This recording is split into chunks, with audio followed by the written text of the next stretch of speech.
তো hello guys, এখন ready হয়ে গেছি আর আমরা একটু বাইরে যাচ্ছি, মানে বর্ধমান যাচ্ছি। আর কিসের জন্য যাচ্ছি সেটা তোমাদেরকে নিজের চোখেই তোমরা দেখবে। তো আমরা গাড়িতে কে কে যাচ্ছি সেটা তোমাদের সাথে একটু শেয়ার করি।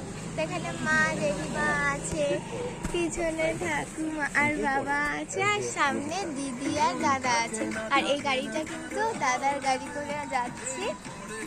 আর সামনে এটা একটু দেখায়, তেল ভরছিল বলে একটু দাঁড়িয়েছি, নাহলে অনেক আওয়াজ হবে। আর এখানে বাস চলে গেছিল জেঠু, তো জেঠুকে দেখিয়ে দিলাম।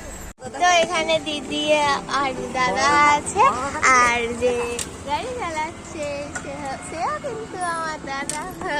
তো তারপরে গাড়িও চলতে শুরু হয়ে যায়। আর আমার বাড়ি থেকে বর্ধমান প্রায় 4-5 ঘন্টা দূরে। তো কিসের জন্য বর্ধমান যাচ্ছি ওখানে পৌঁছেই তোমাদের সাথে শেয়ার করব। আর তোমরা ওই জায়গাটা অনেকে গেছো, আর ওই জায়গাটা খুব সুন্দর। তো চলো এবারে যাওয়া যাক।